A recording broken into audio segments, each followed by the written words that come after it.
Hello बच्चों, स्वागत है आप लोगों का आज की इस क्लास में। आज का क्लास जो है वो बहुत ही महत्वपूर्ण होने वाला है, क्योंकि आज हम लोग पढ़ने वाले हैं प्रश्नावली 81 वास्तविक संख्या का। हम इसलिए बोल रहे हैं कि महत्वपूर्ण होने वाला है क्योंकि आपको मात्र एक क्वेश्चन की प्रैक्टिस करना है और उसके बाद आपसे जो है ना बोर्ड एग्जाम में इसी टाइप का क्वेश्चन पूछा जाएगा और वहाँ पर आप 5 नंबर प्राप्त कर सकते हैं। दीर्घ उत्तरीय प्रश्न में इस प्रकार का क्वेश्चन होगा कि सिद्ध करें कि √5 एक अपरिमेय संख्या है, या फिर सिद्ध करें कि √2 एक अपरिमेय संख्या है। और प्रश्नावली 81 में आपको जो है ना सिर्फ इसी टाइप का क्वेश्चन देखने को मिलेगा। बीटीसी का किताब जो आता है उसमें देखने को मिलेगा। और रही बात भारतीय भवन में जो है ना इस टाइप का क्वेश्चन नहीं रहता, उसमें रहता है कि 3√5 को सिद्ध करना है या फिर 3√5 - 7। तो इस टाइप का क्वेश्चन जो है ना वो बिहार बोर्ड नहीं पूछता है, वो सिर्फ पूछता है तो √5, √2, √3, √7 इसी टाइप का क्वेश्चन पूछता है। तो चलिए हम पहले एक प्रश्न को हल कर दे रहे हैं, उसके बाद हम चलते हैं प्रश्नावली की तरफ। तो आज की क्लास को हम स्टार्ट करते हैं। तो क्वेश्चन है कि √5 एक अपरिमेय संख्या है, इसको सिद्ध करना है। तो हम आंसर में लिखेंगे माना कि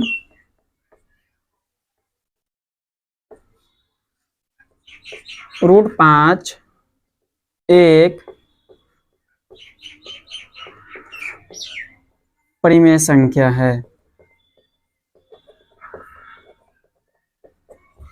पहले हमें मान लेना है कि √5 जो है वह एक अपरिमेय संख्या है। उसके बाद फिर हम लिखेंगे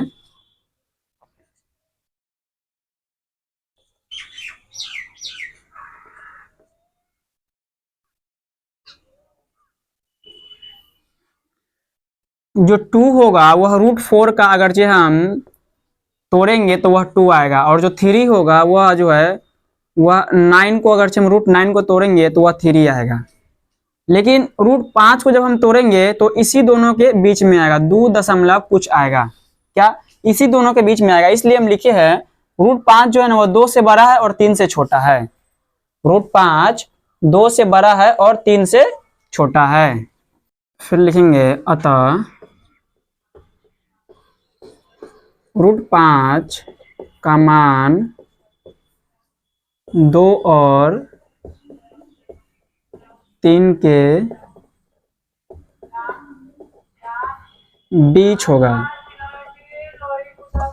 क्या 2 और 3 का मान जो है वह √5 का मान जो है वह 2 और 3 के बीच होगा, अर्थात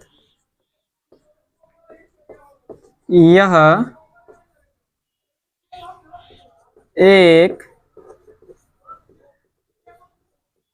पूर्णांक नहीं है। क्या यह एक पूर्णांक नहीं है। फिर उसके बाद हम लिखेंगे P/Q इज इक्वल √5, क्योंकि जो परिमेय संख्या होता है वह P/Q के रूप में होता है और Q का मान जो है ना वह 0 नहीं होता है। इसलिए हम लिखे हैं कि √5 बराबर P/Q, जहां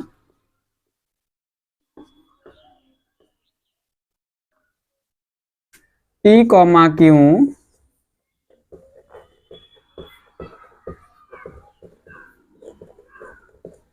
धन पूर्णांक है एवं P, Q में कोई उभयनिष्ठ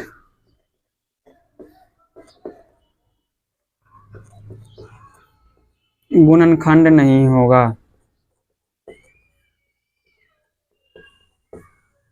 क्या P, Q में जो है वो कोई भी उभयनिष्ठ गुणनखंड नहीं होगा।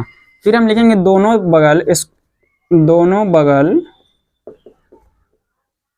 वर्ग करने पर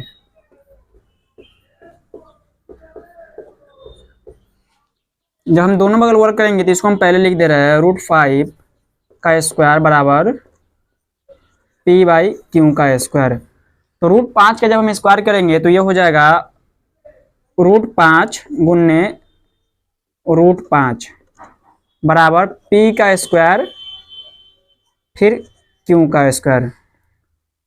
और आपको पता होगा कि डबल √5 है, तो जब हम इसको ब्रेक करेंगे तो वह √25 होगा। तो √25 बराबर पी का स्क्वायर बट्टे क्यू का स्क्वायर। हम जो है ना थोड़ा लेंदी प्रोसेस से बना रहे हैं।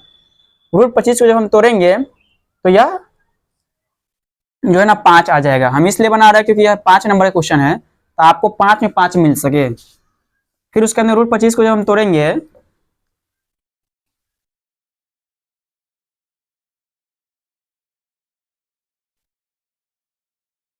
तो यह क्या देगा, 5 देगा। तो 5 बराबर पी का स्क्वायर बट्टे क्यू का स्क्वायर। और आपको पता होगा कि कोई संख्या अगर किसी के साथ भाग में है तो अगर हम उसको दूसरी तरफ भेजे अपोजिट साइड में उसके, तो वह उसके साथ गुना में जाएगा। तो 5 क्यू स्क्वायर यह हो जाएगा और बराबर में पी स्क्वायर।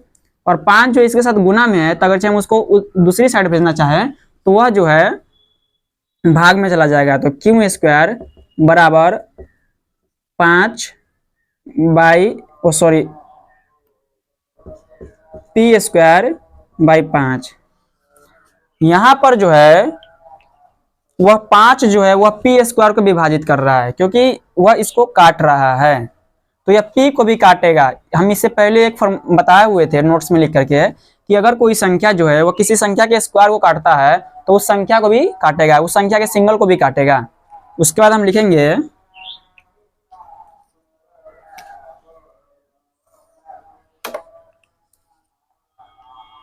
यहां, इससे आगे लिखना यहां 5 पी स्क्वायर को विभाजित करता है, इसलिए 5 पी को भी विभाजित करेगा। क्या पी को भी विभाजित करेगा। 5 जो है वो पी को भी विभाजित करेगा, और इसको हम मानेंगे समीकरण 1।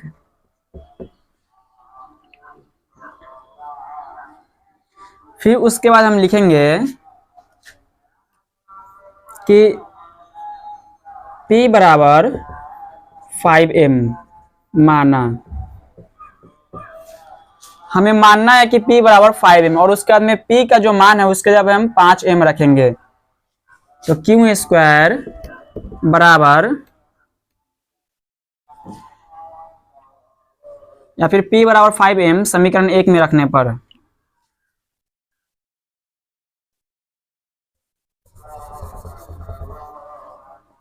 P बराबर 5m समीकरण 1 में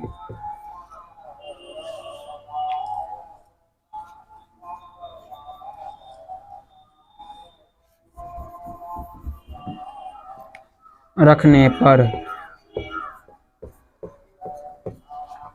तो हमारा समीकरण 1 क्या है, क्यू स्क्वायर बराबर P की जगह हम लिखेंगे 5m का स्क्वायर और बट्टे में 5। तो क्यू स्क्वायर बराबर 5m का स्क्वायर यानी 5 का हो जाएगा 25, और m का हो जाएगा m स्क्वायर यानी कि 25m स्क्वायर और बट्टे 5। यह 5 जो है इस 25 को 5 मरते में काट देगा, 5 25। आप जो है इसको नोट कर लीजिए, हम इसको मिटा दे रहे हैं और उसका मैं इससे आगे हम बता रहे हैं। और उसके बाद जो है ना इसका पीडीएफ जो है हमारे टेलीग्राम में मिल जाएगा, जिसका लिंक जो है ना हमने डिस्क्रिप्शन में दे रखा है। तो यहाँ तक हम बना दिए हुए थे कि क्यू स्क्वायर बराबर 25 बट्टे 5, जो 5 जो है 25 को काट देगा, 25m स्क्वायर बट्टे 5, 5 जो है 25 को 5 मरते में काटेगा। इसके बाद हम लिखेंगे क्यू स्क्वायर बराबर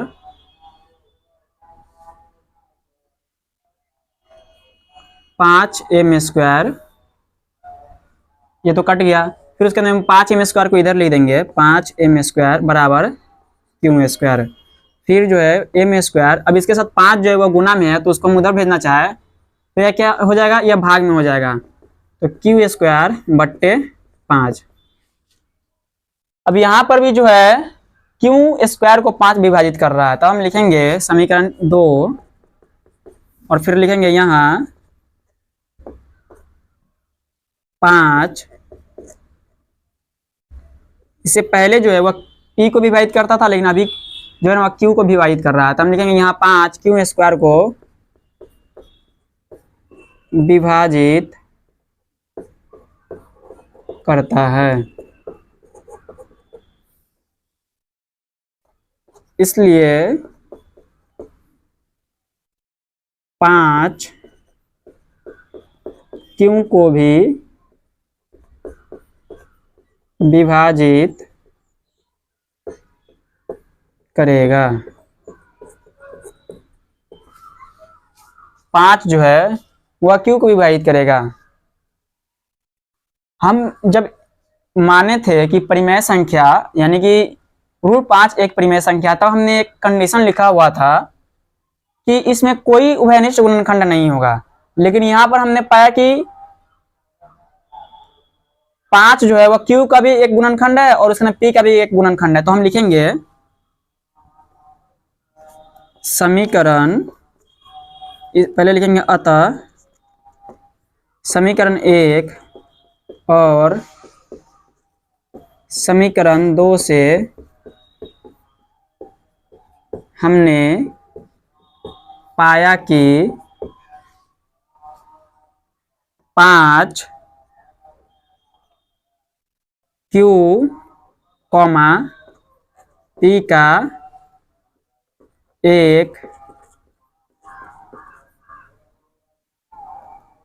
एक उभयनिष्ठ गुणनखंड है। क्या? समीकरण 1 और समीकरण 2 से हमने पाया कि 5 जो है वह q और p का एक उभयनिष्ठ गुणनखंड है। फिर इसके बाद हम लिखेंगे किंतु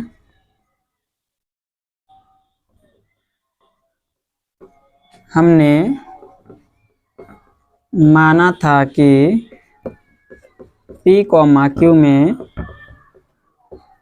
कोई उभयनिष्ठ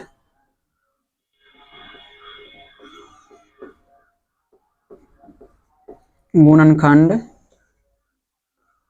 नहीं होगा। अतः समीकरण 1 और समीकरण 2 से हमने पाया कि 5 p, q, p का एक उभयनिष्ठ गुणनखंड है, किंतु हमने माना था कि p, q में कोई उभयनिष्ठ गुणनखंड नहीं होगा, इसलिए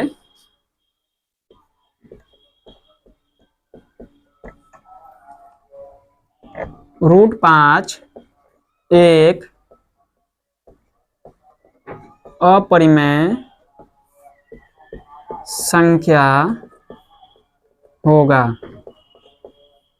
परिमेय नहीं। तो इस प्रकार हमने यह सिद्ध कर दिया कि √5 जो है वह एक अपरिमेय संख्या है। आपको भी जो है एग्जाम में इसी तरीके से बनाना है ताकि आपको फुल मार्क्स मिल सके 5 में 5। सबसे पहले आपको क्या करना है कि मान लेना है, उसके बाद में उसको जो है ना ब्रेक कर देना। ब्रेक करने के बाद पहले में आएगा कि 5 जो है ना वो p को p स्क्वायर को विभाजित कर रहा है, इसलिए p को भी विभाजित करेगा। उसके बाद 5 जो है वह q स्क्वायर को विभाजित कर रहा है, इसलिए 5 जो है वह q को भी विभाजित करेगा। इस प्रकार हमने पाया कि समीकरण 1 और समीकरण 2 से 5 जो है वह p और q दोनों का एक उभयनिष्ठ गुणनखंड है। लेकिन हमने माना था कि p, q का कोई उभयनिष्ठ गुणनखंड नहीं होगा, लेकिन यहाँ पर हमारा मानना जो है गलत हो गया। तो हम लिखेंगे किंतु हमने माना था कि p, q में कोई उभयनिष्ठ गुणनखंड नहीं होगा, अतः हमारा मानना विरोधाभास हुआ। इसके बाद हम लिख सकते हैं अतः हमारा मानना विरोधाभास हुआ। उसके बाद आपको ये लिखना है इसलिए √5 एक अपरिमेय संख्या है। अतः हमारा मानना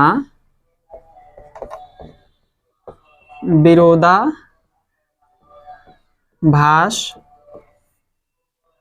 हुआ,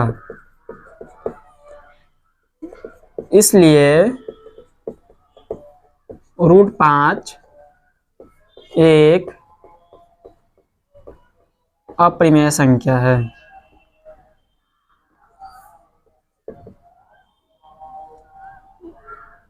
√5 जो है वह अप्रिमेय संख्या है। आप इसको नोट कर लीजिए, इसको नोट नहीं कीजिएगा क्योंकि इससे पहले आप इसको नोट कर चुके होंगे। हम समझने के लिए कि हाँ यहाँ तक हमने बना दिया हुआ था, इसको मिराज कर दे रहे हैं। तो यहाँ से आप जो है ना आसानी से 5 नंबर प्राप्त कर सकते हैं, क्योंकि आपको जो है ना सिर्फ एक ही क्वेश्चन का प्रैक्टिस करना है और उसके बाद आप जो है ना आसानी से 5 नंबर ला सकते हैं। तो इस क्लास में इतना ही, मिलते हैं हम फिर अगले क्लास में। तब तक के लिए हमारे चैनल को सब्सक्राइब करके रखें।